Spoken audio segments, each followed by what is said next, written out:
Hello good morning welcome back to our new video. ഇന്നത്തേതൊരു കുഞ്ഞ് day in my ലൈഫാണ് കേട്ടോ. ആക്ച്വലി ഞാൻ ഇന്ന് മോർണിംഗ് ആണ് ബാംഗ്ലൂരിൽ നിന്ന് എത്തിയത്. ഞാൻ ജസ്റ്റ് ഫ്രഷായി ബ്രേക്ക്ഫാസ്റ്റ് കഴിക്കാൻ വന്നതാണ്. നല്ല ചൂട് ദോശയും സാമ്പാറും പിന്നെ അതാ പുറത്ത് നല്ല അടിപൊളി മഴയും.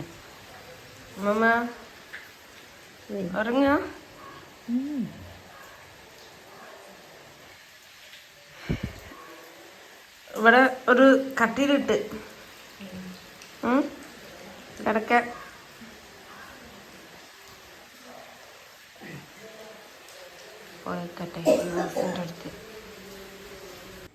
ഇന്നത്തെ വീഡിയോ എനിക്ക് കുറച്ച് സ്പെഷ്യലാണ് കേട്ടോ. കുറച്ചെന്നൊന്നും പറഞ്ഞ പോരാ, കുറച്ചധികം സ്പെഷ്യലാണ്. അത് വേറൊന്നും കൊണ്ടല്ല, എൻ്റെ അമ്മൂമ്മേൻ്റെ കൂടെയുള്ള അവസാനത്തെ ഏറ്റവും നല്ല മൊമെൻറ്റ്സാണ് ഇന്നത്തെ വീഡിയോയിലുള്ളത്. ഇപ്പം ഞാൻ നാട്ടിലേക്ക് പെട്ടെന്ന് വന്നത് അമ്മൂമ്മയ്ക്ക് വയ്യാത്തതുകൊണ്ടാണ് കേട്ടോ. അമ്മൂമ്മ കുറച്ച് ദിവസമായി എന്നോട് പറയുന്നു, എന്നെ കാണാൻ തോന്നുന്നുണ്ട്, എന്നെ സ്വപ്നത്തിൽ കാണുന്നുണ്ട്, എന്നാ വരാമെന്നൊക്കെ ചോദിച്ച് ഞാൻ വരുന്നതിനായിട്ട് ആൾ വെയിറ്റ് ചെയ്യായിരുന്നു. പക്ഷേ ഇന്നലെ നൈറ്റ് ഞാൻ അമ്മേനെ വീഡിയോ കോൾ ചെയ്തപ്പം അമ്മമ്മ നല്ല ടയേർഡായിരുന്നു. പിന്നെ അമ്മേൻ്റെ ഫേസും കണ്ടപ്പം വല്ലാണ്ട് സങ്കടം തോന്നി. അമ്മേൻ്റെ കണ്ണൊക്കെ നിറഞ്ഞിരിക്കുന്ന പോലെയൊക്കെ തോന്നിയപ്പോൾ എനിക്ക് വല്ലാണ്ട് അത് ഫീലായി. അപ്പം പിന്നെ ഞാനൊന്നും നോക്കില്ല, അപ്പം തന്നെ TL-നെ വിളിച്ചിട്ട് ഒരു 2 ദിവസം ലീവ് എടുത്തു. അപ്പം തന്നെ ബസ്സും ബുക്ക് ചെയ്ത് അങ്ങ് കയറി. ആക്ച്വലി ഞാൻ ഈ വീഡിയോ ഇപ്പോൾ എഡിറ്റ് ചെയ്യുമ്പോൾ എൻ്റെ അമ്മൂമ്മ ഈ ലോകത്തില്ല. സത്യം പറഞ്ഞ ആളെ ഞാൻ നന്നായിട്ട് മിസ് ചെയ്യുന്നുണ്ട്. ഞങ്ങൾ തമ്മിൽ വല്ലാത്തൊരു കണക്ഷൻ ഉണ്ടായിരുന്നു. എന്തോ എനിക്കാൾ ഭയങ്കര സ്പെഷ്യലായിരുന്നു, ആൾക്ക് ഞാനും ഭയങ്കര സ്പെഷ്യലായിരുന്നു. ഒന്നാമത്തെ കാര്യം എന്ന് വെച്ചാൽ എനിക്കാൾ സ്പെഷ്യലാവാനുള്ളൊരു കാരണം എന്ന് പറയുമ്പം എൻ്റെ വീട്ടിൽ അച്ചമ്മ അച്ചച്ചൻ അങ്ങനെ ആരും ഉണ്ടായിരുന്നില്ല. ഞാൻ ചെറുതാവുമ്പോഴേ അവരൊക്കെ പോയിട്ടുണ്ടായിരുന്നു. അപ്പോൾ പിന്നെ എനിക്ക് കുറച്ച് ഏജ്ഡ് ആയിട്ടുള്ള ആൾക്കാരുടെ അടുത്ത് വല്ലാത്തൊരു അറ്റാച്ച്മെൻ്റ് ഉണ്ടായിരുന്നു. പിന്നെ ആകെ അറ്റാച്ച്മെൻറ്റ് കാണിക്കാനുണ്ടായിരുന്നത് അമ്മൂമ്മയും. അപ്പോൾ പിന്നെ എല്ലാ സ്നേഹം കൂടി ആളെടുത്തുനിന്ന് എനിക്കും കിട്ടി, ഞാൻ ആർക്കും കൊടുത്തത് കൊണ്ട് ഞങ്ങൾ തമ്മിൽ വല്ലാത്തൊരു ബോണ്ട് ഉണ്ടായിരുന്നു. അമ്മൂമ്മേൻ്റെ അടുത്ത് ചെന്നിട്ട് കഥകൾ പറയാനും അമ്മൂമ്മ പറയുന്ന കഥകൾ കേൾക്കാനൊക്കെ എനിക്ക് ഭയങ്കര ഇഷ്ടമായിരുന്നു കേട്ടോ. എനിക്ക് തോന്നുന്നു അമ്മൂമ്മ ഏറ്റവും കൂടുതൽ കഥകളൊക്കെ ഷെയർ ചെയ്തിട്ടുണ്ടാവുക എൻ്റെ അടുത്തായിരിക്കും. കാരണം അമ്മൂമ്മേൻ്റെ കുട്ടിക്കാലവും അമ്മൂമ്മ വളർന്ന നാടിനെക്കുറിച്ചും അവരുടെ ഓരോ ചെറിയ ചെറിയ കാര്യങ്ങൾ പോലും അമ്മൂമ്മേൻ്റെ അടുത്ത് ഷെയർ ചെയ്യാറുണ്ടായിരുന്നു.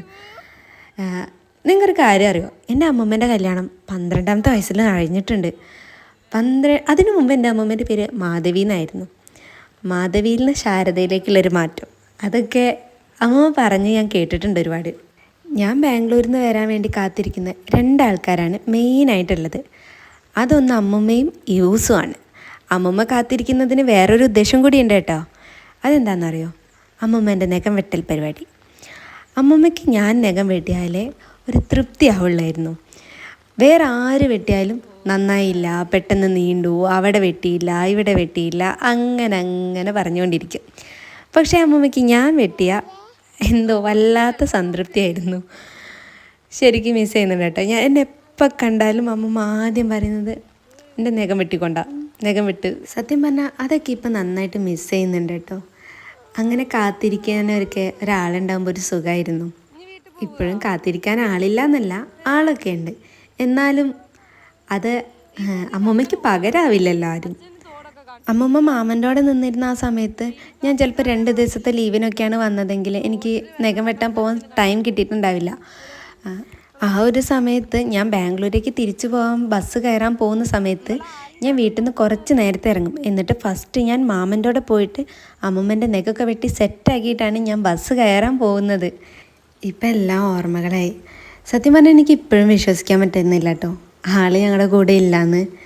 ആൾ ഇവിടേക്ക് ഉള്ള പോലെ തന്നെ എനിക്ക് തോന്നാറ്. അങ്ങനെ ഒരാൾ പോയി, അങ്ങനെ എനിക്ക് ഇപ്പോഴും വിശ്വസിക്കാൻ പറ്റുന്നില്ല. അങ്ങനെ വിശ്വസിക്കാൻ എനിക്ക് ഇഷ്ടമില്ല. ഞാനൊരു 3-4 മാസം വർക്ക് ഫ്രം ഹോം ആയിട്ട് നാട്ടിലുണ്ടായിരുന്നു കേട്ടോ. ആ സമയത്ത് ഞങ്ങൾ അമ്മൂമ്മേനെ വീട്ടിലേക്ക് കൊണ്ടുവന്നു. അമ്മൂമ്മയ്ക്ക് എൻ്റെ കൂടെ നിൽക്കാൻ ഭയങ്കര ഇഷ്ടമായിരുന്നു. അങ്ങനെ ഞാൻ വർക്ക് ഫ്രം ഹോം എടുത്ത സമയത്ത് അമ്മൂമ്മേൻ്റെ ബെഡിൻ്റെ സൈഡിലിരുന്നിട്ടായിരുന്നു ഞാൻ വർക്ക് ചെയ്യാറ്. ആ സമയത്ത് അമ്മൂമ്മയ്ക്ക് ഞാൻ ഫോണിൽ കഥകൾ വെച്ച് കൊടുക്കും, പാട്ടൊക്കെ വെച്ച് കൊടുക്കുമായിരുന്നു. അമ്മൂമ്മയ്ക്ക് ഈ കുട്ടികളുടെ മഞ്ചാടി അതൊക്കെ ഉണ്ടല്ലോ, അതിലെ സോങ്ങൊക്കെ ഭയങ്കര ഇഷ്ടമായിരുന്നു. മെയിനായിട്ട് മുട്ടോളം കയറിയല്ലോ ചോണനുറുമ്പ്, ആ സോങ് ഭയങ്കര ഇഷ്ടമായിരുന്നു അമ്മൂമ്മയ്ക്ക് കേട്ടോണ്ടിരിക്കാൻ. അത് അമ്മൂമ്മയും ഇവ ഒന്നിച്ചിരുന്ന് എപ്പോഴും കേൾക്കുമായിരുന്നു. അതുപോലെ അമ്മൂമ്മയ്ക്ക് ഭയങ്കര ഇഷ്ടമായിരുന്നു കഥകൾ കേൾക്കാൻ. ഈ ഐതിഹ്യമാല പോലുള്ള അങ്ങനത്തെ കഥകളും പിന്നെ നോവൽസും ഒക്കെ അമ്മൂമ്മയ്ക്ക് ഇഷ്ടമായിരുന്നു കേട്ടോ, ഇങ്ങനെ കേട്ടോണ്ട് കിടക്കാൻ. അപ്പോൾ ഈ കുക്കും എഫ് എം എന്ന് പറഞ്ഞിട്ടുള്ളൊരു ആപ്പൊക്കെ ഇല്ലേ, അതിലൊക്കെ ഞാൻ അമ്മൂമ്മയ്ക്ക് കഥകൾ വെച്ച് കൊടുക്കുമായിരുന്നു. എനിക്കൊരു ഓർമ്മ വെച്ച കാലം തൊട്ടേ അമ്മൂമ്മയ്ക്ക് വയ്യായ്ക തന്നെയായിരുന്നു. അതുകൊണ്ട് തന്നെ അമ്മൂമ്മ ഇങ്ങനെ മുറ്റത്ത് കൂടെ നടന്നു പോകുന്ന ആ ഒരു അമ്മൂമ്മേനൊന്നും ഞാൻ കണ്ടിട്ടില്ല. എപ്പോഴും ആ റൂമിൽ കിടക്കുന്ന ഒരു അമ്മൂമ്മയാണ് എനിക്ക് ഓർമ്മയുള്ളത്. എന്നാലും ഞാൻ ആലോചിക്കുമ്പോൾ എന്തായാലും ഓൾമോസ്റ്റ് ഒരു 20 വർഷമൊക്കെ ആ 4 ചുമരിൻ്റെ ഉള്ളിൽ തന്നെ ആയിരുന്നു അമ്മൂമ്മ സത്യം പറഞ്ഞാൽ. അതാലോചിക്കുമ്പോൾ എനിക്ക് ഭയങ്കര സങ്കടമായിരുന്നു കേട്ടോ. അതുകൊണ്ട് തന്നെ എനിക്ക് അമ്മൂമ്മേനെ പുതിയ കാഴ്ചകൾ കാണിച്ചു കൊടുക്കാനൊക്കെ ഭയങ്കര ഇഷ്ടമായിരുന്നു. കൊറോണ ടൈമൊക്കെ ഉണ്ടായിരുന്നില്ലേ, ആ സമയത്തൊക്കെ അമ്മൂമ്മ ഇവിടെ ആയിരുന്നു ഉണ്ടായിരുന്നത്. ആ സമയത്ത് ഇതുപോലെ ഞാൻ അച്ഛനെ കൊണ്ട് വീൽ ചെയർ കൊണ്ടുപോയിപ്പിച്ചിട്ട് ഞങ്ങളുടെ അമ്മൂമ്മേനെ മുറ്റത്ത് കൂടിയൊക്കെ കൊണ്ടുപോയി. അമ്മൂമ്മ കുറേ കാലത്തിന് ശേഷം മുറ്റത്ത് കൂടിയൊക്കെ ഇങ്ങനെ വീൽ ചെയറിൽ ഇങ്ങനെ പോയി ചെടികളെ കണ്ട്, അതൊക്കെ എനിക്ക് ഭയങ്കര സ്പെഷ്യലായിരുന്നു കേട്ടോ. ഞാൻ പറഞ്ഞില്ലേ, എനിക്കാൾ ഭയങ്കര സ്പെഷ്യലാണ്, ഒരു കുഞ്ഞു കുട്ടിയെപ്പോലെ. എനിക്കറിയില്ല ആളുമായിട്ടുള്ളൊരു കണക്ഷൻ വേർഡ്സിൽ എക്സ്പ്രസ് ചെയ്യാൻ, അത് എക്സ്പ്രസ് ചെയ്യാൻ പറ്റുകയില്ല. അത്രയ്ക്ക് സ്പെഷ്യലാണ്. അത്രയ്ക്കെന്ന് പറയുമ്പം അത്രമാത്രം സ്പെഷ്യലാണ്. ഇപ്പോൾ ഈ വീഡിയോ എഡിറ്റ് ചെയ്യുമ്പോൾ ഞാൻ നാട്ടിലാണ്. ബാംഗ്ലൂരിൽ നിന്ന് ജോബ് റിസൈൻ ചെയ്ത് നാട്ടിൽ ജോയിൻ ചെയ്യാൻ നിൽക്കുന്ന സമയം. സത്യം പറഞ്ഞാൽ ഇതറിയുമ്പം ഏറ്റവും കൂടുതൽ സന്തോഷിക്കുന്നുണ്ടാവുക എൻ്റെ അമ്മൂമ്മയായിരിക്കും. ഞാൻ ബാംഗ്ലൂരേക്ക് പോകുമ്പം വാക്ക് ഭയങ്കര സങ്കടമായിരുന്നു കേട്ടോ. ഞാൻ പോവുകയാണല്ലോ എന്ന് പറഞ്ഞിട്ട്. അപ്പം ഞാൻ തിരിച്ച് നാട്ടിലേക്ക് വരികയെന്ന് പറയുമ്പോൾ ആൾക്ക് എത്രത്തോളം സന്തോഷമായേനെ. സത്യം പറഞ്ഞാൽ ഞാൻ ബാംഗ്ലൂരിൽ നിന്ന് റിസൈൻ ചെയ്യാനുള്ള ഡിസിഷൻ എടുത്തപ്പോഴും ഇവിടെ കിട്ടിയപ്പോഴും ഞാൻ ഇങ്ങോട്ടേക്ക് വരികയെന്ന് തീരുമാനിച്ചപ്പോഴും ഒക്കെ എനിക്ക് ആദ്യം അത് പറയണമെന്നുണ്ടായിരുന്നത് അമ്മൂമ്മേൻ്റെ അടുത്തായിരുന്നു. എനിക്കെന്തോ ആ ടൈമിൽ ഞാൻ ആളെ ഭയങ്കരമായിട്ട് മിസ് ചെയ്തിട്ടുണ്ട്. എനിക്ക് പറയാൻ പറ്റില്ല, എനിക്കറിയില്ല അതെങ്ങനെ എക്സ്പ്രസ് ചെയ്യുന്നത്, കാരണം ഞാൻ അത്രയും മിസ് ചെയ്തിട്ടുണ്ടായിരുന്നു. ഇപ്രാവശ്യം ഞാൻ നാട്ടിലേക്ക് വന്നത് അമ്മൂമ്മയ്ക്ക് ഒട്ടും വയ്യാന്ന് പറഞ്ഞിട്ടാണ് കേട്ടോ. ഒരു 2 ആഴ്ചയ്ക്കായിട്ടുണ്ടാവും.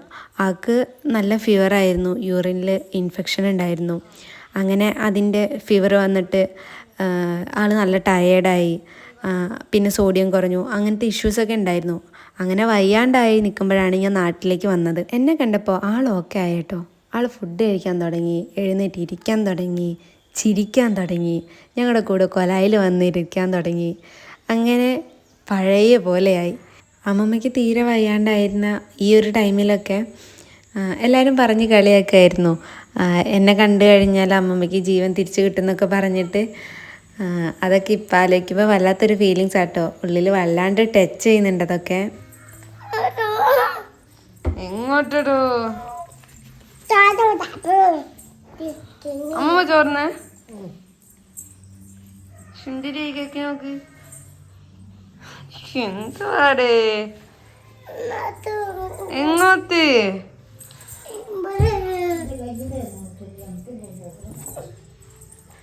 അമ്മമ്മയ്ക്ക് വയ്യാതായതുകൊണ്ട് ഇപ്പം വീട്ടിൽ വല്യമ്മമാരൊക്കെ മാറി മാറി നിൽക്കാറാണ്.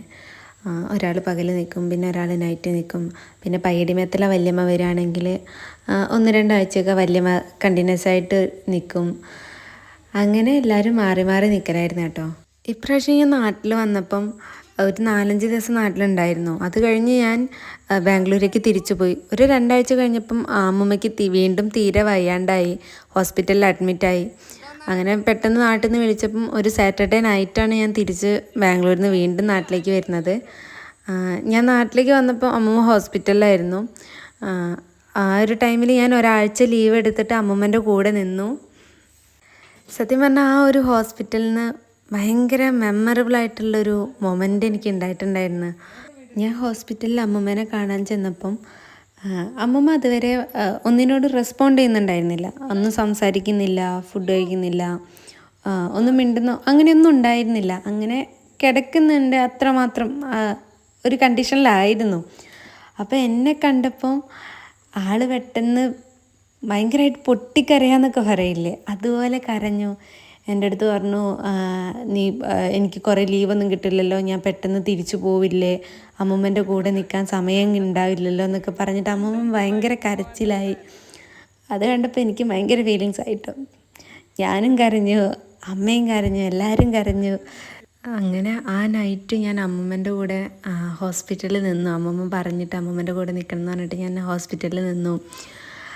അതൊക്കെ എനിക്ക് ഭയങ്കര ടച്ചായിട്ടുള്ള മൊമെൻറ്റ്സ് ആട്ടോ. നമ്മുടെ ലൈഫിൽ ഭയങ്കര സ്പെഷ്യൽ എന്നൊക്കെ പറയില്ലേ, അങ്ങനെ സ്പെഷ്യലായിട്ടുള്ള ഒരുപാട് മൊമെൻറ്റ്സ് ആയിരുന്നു. അങ്ങനെ 1 വീക്ക് ലീവൊക്കെ കഴിഞ്ഞ് ഞാൻ തിരിച്ച് ബാംഗ്ലൂരേക്ക് ഒരു സൺഡേ പോയി. മൺഡേ ഞാൻ അവിടെ വർക്ക് ഫ്രോം എടുത്തു. ചൊവ്വാഴ്ച ഞാൻ ഓഫീസിലേക്ക് പോകാൻ മാറ്റി നിൽക്കുമ്പോഴാണ് ഇവിടെ നിന്ന് നാട്ടിൽ നിന്ന് വീണ ചേച്ചി വിളിച്ചിട്ട് അമ്മമ്മ പോയതൊക്കെ പറയുന്നത്.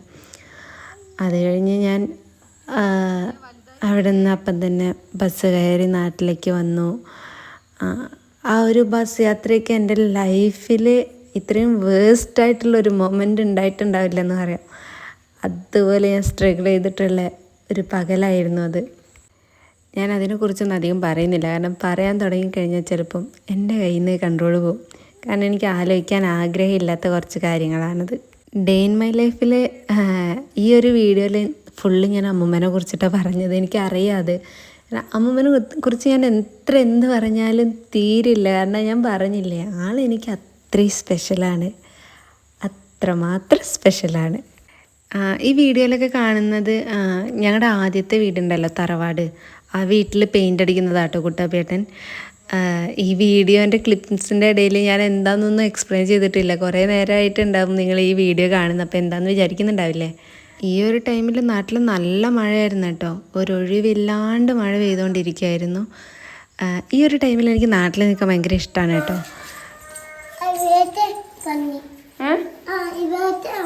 ഈ ഭാഗത്തിന്റെ പണിയൊന്നല്ല, ഈ വർഷം നല്ല കുട്ടിയല്ലേ.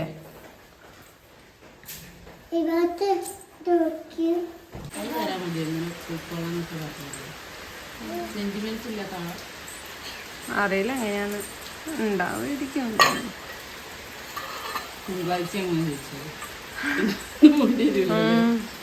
അവിടെ നാക്കല്ലേ അയ്യേ.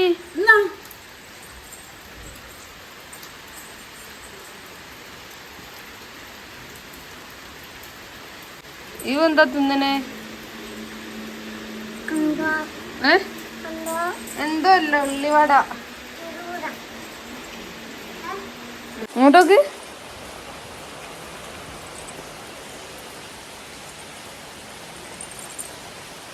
അമ്മമ്മ ചായ കുടിക്കാൻ വന്നാണ് പരിക്കൊലയിലേക്ക്. ഞാൻ ചായ കുടിക്കാന് പറയും. ഉള്ളിവട തിന്നേ പറയും.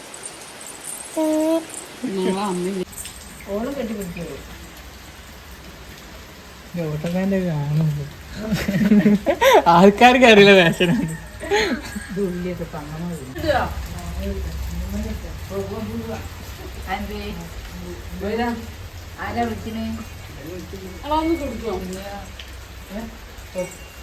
എടാ കുറച്ചേരം കഴിഞ്ഞിട്ട് പോയാ പോരെ, നിങ്ങൾ എന്തിനാ ഇപ്പഴേ പോണേ?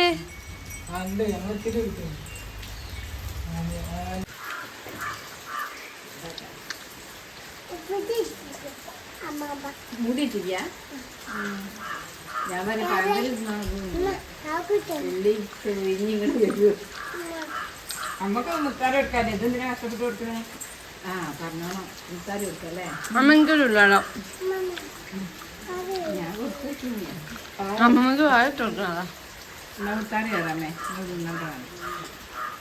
മുത്താരം ഉണ്ടാക്കിയതാണ്. നട്ട് കൊടുത്ത നട്ട് കൊടുത്തല്ല. മുത്താറ് ശർക്കര വരയ്ക്കും. എന്താണ് ഒരു ഗൂഢാലോചന മോളെ?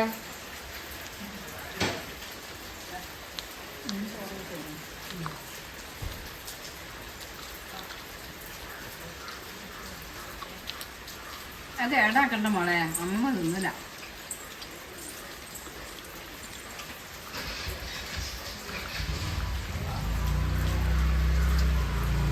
എന്താ പോണ്?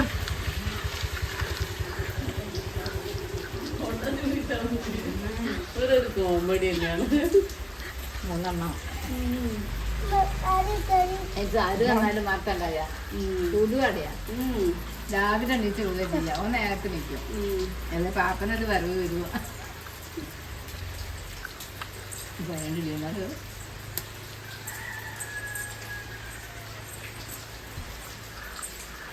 ഇങ്ങനത്തെ കൊടുത്തത്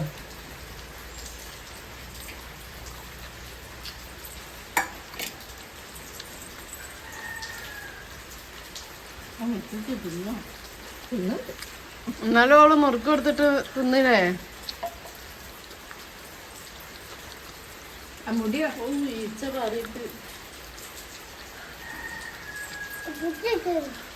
അല്ല പ്രത്യേകണ്ട മുഖം കണ്ടോട്ടെ മുഖം കണ്ടോട്ടെ.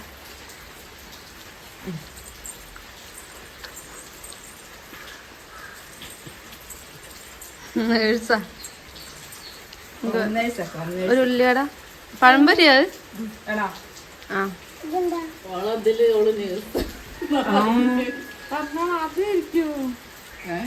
ഇതൊക്കെ ചെയ്യുന്നേ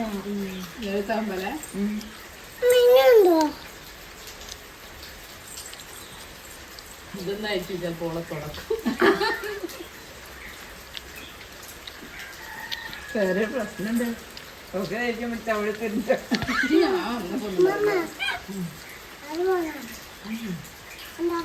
എന്ത് വേണമെന്ന് അതായിരിക്കും ഇവർക്ക് ഇങ്ങനെ ഇവരോടൊക്കെ ഭയങ്കര സ്നേഹം. അസുഖമുള്ളവരോട് വയസ്സായവരോടൊക്കെ തന്നെ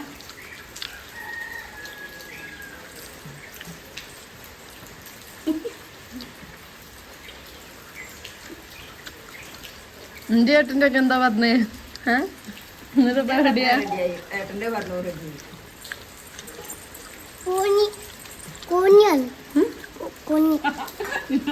കറിവേപ്പില ആര് നമ്മളെ കാര്യം ഞങ്ങൾ ഇങ്ങനെ അവിടുന്ന് പറയും. അപ്പം ഞാൻ എൻ്റെ അമ്മ ചോദിച്ചു ഞാൻ എന്താന്ന് പറഞ്ഞു. ഒന്നും എൻ്റെ മാത്രം ഒന്നും അറിയില്ല. പറഞ്ഞില്ലാന്നോ? ഭാവി ഉണ്ടാക്കിയോ? അവർക്ക് എനിക്ക് എന്തേലും ആവുന്നൊക്കെ പറയുകയും തോന്നി. എന്തൊന്നും പറഞ്ഞില്ല. അങ്ങനെ ഉള്ളവരുണ്ട് എത്രയോ പഠിച്ചിട്ട് അവിടെ ഉണ്ടല്ലോ എടുത്തുണ്ടല്ലോ അല്ലേ?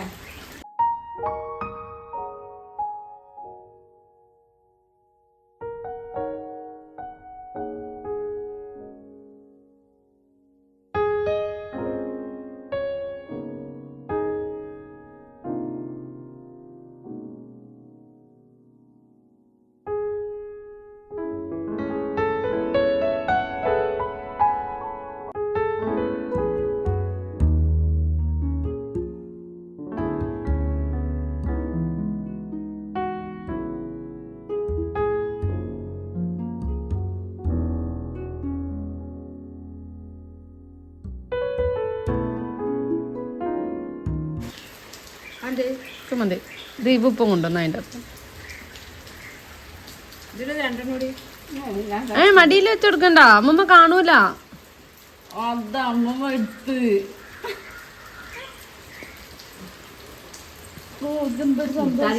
തിന്നോ?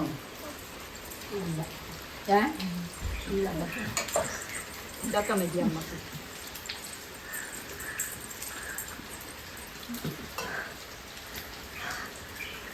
എന്താ പ്ലേറ്റ് നിൽക്കാം ചിക്കൻ അമ്മമ്മ ഉള്ളിയൊക്കെ തിന്ന്. നമുക്ക് കല്യാണപ്പരയില് പലഹാരം വാങ്ങി പോവാണ്ടായി. ഞാൻ മറന്നു പിന്നെ ഷൈൻ്റെ പോയത് നിന്ന് പോയിക്കൂടെ ഞാൻ ഇതിപ്പോ കൊണ്ടുതരാനാരാ പലഹാരം? ഇന്ന് പോവേലും ഇപ്പൊ പോയാലും വരും. വാടക ഇല്ലേ ബാലിസനോട് വിളിച്ചറി. ഏട്ടനെ വിളിച്ചു വെച്ചോ ആരെങ്കിലും കൊണ്ടുതരുമോ?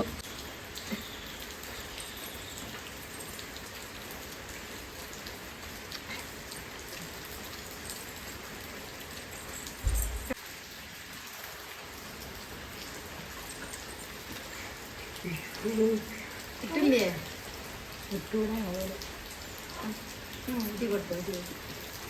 ആരങ്ങനെ കൂടി എനിക്ക് അറിയാം. ഇങ്ങനെ ഊതി തരലുണ്ടോ? എത്തുണ്ട് കുടിച്ചോട്ടെ അമ്മമ്മ കുടിച്ചോട്ടെ. അമ്മമ്മനെ കൈ കൊട്ടാള് കുട്ടി വിട്ടോടി. അമ്മമ്മക്ക് വിട്ടില്ല. ഓണം വിചാരം ചെറിയ കുഞ്ഞുവാവാണ്.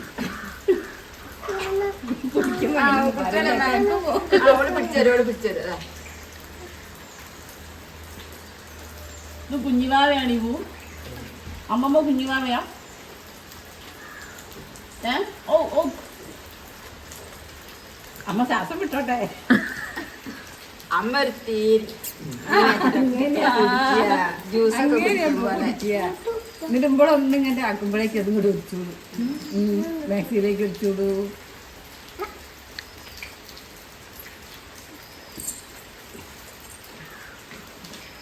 തൊണ്ടൊക്കെ സാധനമുണ്ടാക്കിയെങ്കിൽ കുറച്ചുള്ളില്ല ഇനി അമ്മമ്മ ഞാൻ ചായ കുടിച്ചില്ല. ഞാൻ പറഞ്ഞു തരിപ്പ് പോകേക്കുന്നു. ഒന്ന് രസം തല കുറച്ച് പോരായിരുന്നു തോന്നിയതാ. തരിപ്പ് പോയതാ മൂത്ര വയ്ക്കുമ്പോ.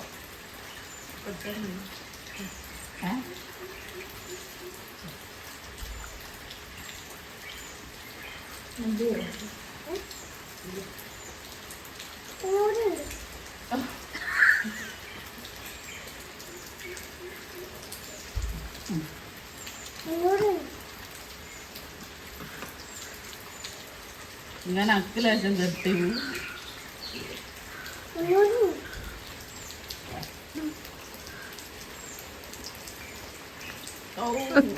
താടിയൊക്കെ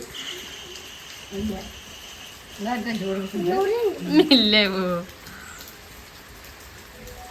പക്ഷെ തണുപ്പായില്ലേ? തണുപ്പില്ല.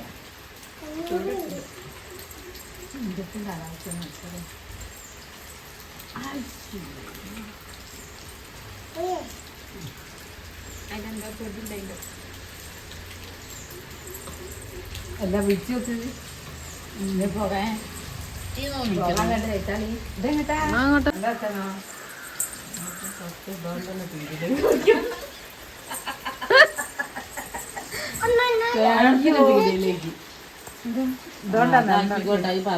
ആരെ ചളിയൊക്കെ ഉണ്ടാടെ പറയണ്ട.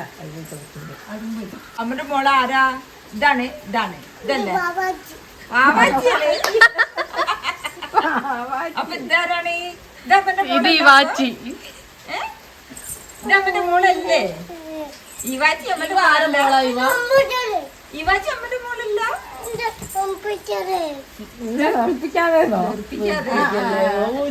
ഞാൻ പറയണൊക്കെ പഠിച്ചു അന്റെ ഗോഷ്ടികളോ അതിടല്ലേ? പറഞ്ഞില്ലേ എക്സ്പ്രഷൻ ഇടണ്ട ഇടണ്ട. അതല്ല ഇവ ഈ ആരെ മോളാ? ഈ അമ്മന്റെ മോളാ? ഇതെല്ലാം നേരത്തെ എന്നിട്ട് എന്തിനാ വാവാച്ചി ഞാനോടി കെട്ടിപ്പിടിച്ചപ്പോ പാനി വന്ന് നടുവില് വീണ് അതൊക്കെ കാണാൻ വയ്യ. അതൊക്കെ കാണാൻ വയ്യ. നടുവില് വന്ന് വീണ് ഓളെ അങ്ങോട്ട് തിക്കി പോയി. മുടി എടുത്ത് അങ്ങോട്ട് ആക്കി കൊടുത്തു.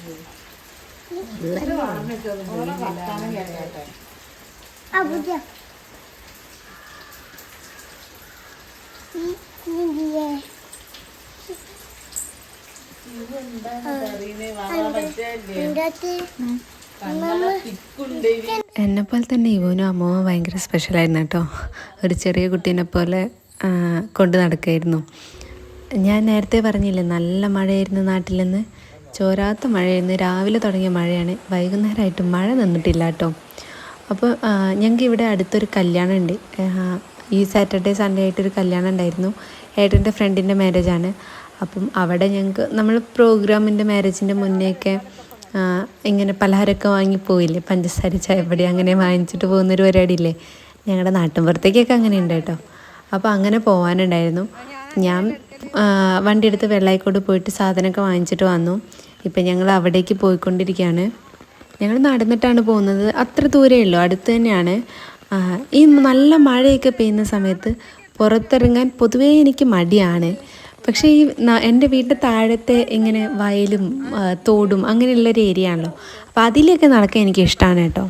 വെറുതെ ഇങ്ങനെ പുറത്തിറങ്ങി നടക്കാൻ എനിക്കിഷ്ടമാണ്. അല്ലാണ്ട് നമ്മൾ ട്രാവൽ ചെയ്ത് പോവില്ലേ, അതെനിക്ക് ഭയങ്കര ഇറിറ്റേറ്റഡാണ്. എനിക്കൊന്നും നാട്ടിൽ പിന്നെയും ഓക്കെയാണ്, നമുക്ക് അഡ്ജസ്റ്റ് ചെയ്യാം. പക്ഷേ ബാംഗ്ലൂർ എൻ്റെ പൊന്നെ സഹിക്കാൻ പറ്റില്ല. റോഡിലൊക്കെ മഴ പെയ്ത് കഴിഞ്ഞാൽ പിന്നെ ഫുള്ള് ചളി വിളി, അതൊരു ബ്ലാക്ക് കളർ ചളി, ഡ്രൈനേജൊക്കെ നിറഞ്ഞൊഴുകി. അയ്യോ, എനിക്ക് മഴ പെയ്യുമ്പോൾ എനിക്ക് അവിടെ നിന്ന് പുറത്തിറങ്ങുന്നത് ഇഷ്ടേ അല്ലായിരുന്നു. ഒരു OCD ഫീൽ എന്നൊക്കെ വേണമെങ്കിൽ പറയാം. അങ്ങനെ ഒരുമാതിരി ഫീലാണ്. എനിക്ക് പുറത്തിറങ്ങാൻ ഇഷ്ടമായിരുന്നില്ല. മഴക്കാലമാകുമ്പം ഈ നാട്ടിൻപുറത്തിനൊക്കെ ഒരു വല്ലാത്ത സൗന്ദര്യമല്ലേ. എൻ്റെ നാടായതുകൊണ്ട് പറയല്ല കേട്ടോ. എനിക്ക് മഴക്കാലമാകുന്ന സമയത്ത് എൻ്റെ ഈ നാടും തോടും കുളവും ഈ ഭാഗവും ഒക്കെ എനിക്ക് ഭയങ്കര ഇഷ്ടമാണ്. പക്ഷേ നല്ല മഴ പെയ്ത് വെള്ളപ്പൊക്കമൊക്കെ ആകുമ്പോൾ കുറച്ചൊരു സീനാവുമെങ്കിലും അല്ലാത്ത സമയത്ത് നോർമലായിട്ട് ചെറിയ രീതിക്ക് മഴ പെയ്യുന്നത് എനിക്കിഷ്ടമാണ് കേട്ടോ. അങ്ങനെ ഞങ്ങൾ കല്യാണപ്പുരയിലെത്തി. ഈ മുന്നിൽ കാണുന്ന ഒരു അപ്സ്റ്റെയർ വീടില്ലേ, അതാണ് കേട്ടോ കല്യാണപ്പുര. അവിടേക്ക് ഞാൻ ഇവിടെ ഒരു വീഡിയോ എടുത്തിട്ടുള്ളൂ. അവിടെ കൊലായിലൊക്കെ കുറേ ആൾക്കാർ ഇരിക്കുന്നുണ്ടായിരുന്നു. അപ്പം എനിക്ക് മടിയായപ്പോൾ ഞാൻ വീഡിയോ എടുത്തില്ല. അങ്ങനെ ഞങ്ങൾ കല്യാണപ്പുരയിൽ നിന്ന് ചായയൊക്കെ കുടിച്ചു ഇറങ്ങി. അമ്മൂമ്മേൻ്റെ അടുത്ത് വല്യമ്മനാക്കിയിട്ടാണ് കേട്ടോ ഞങ്ങൾ അവിടേക്ക് പോയത്. ഇനിയപ്പം ഞാനും ചേച്ചി ഇവും കൂടി പുഴേൻ്റെ അടുത്തേക്ക് പോവാണ്. തോട്ടിൽ അത്യാവശ്യം വെള്ളമായിട്ടുണ്ടല്ലോ, അപ്പോൾ പുഴയിലും കുറച്ചൊക്കെ വെള്ളം കൂടിയിട്ടുണ്ടാവും.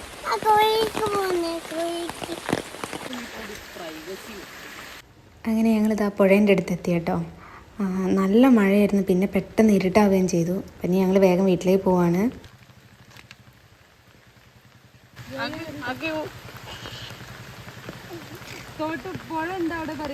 അങ്ങനെ ഞങ്ങൾ തിരിച്ച് വീട്ടിലെത്താനായി കേട്ടോ. അപ്പം നമുക്ക് മറ്റൊരു വീഡിയോയിൽ വീണ്ടും കാണാം.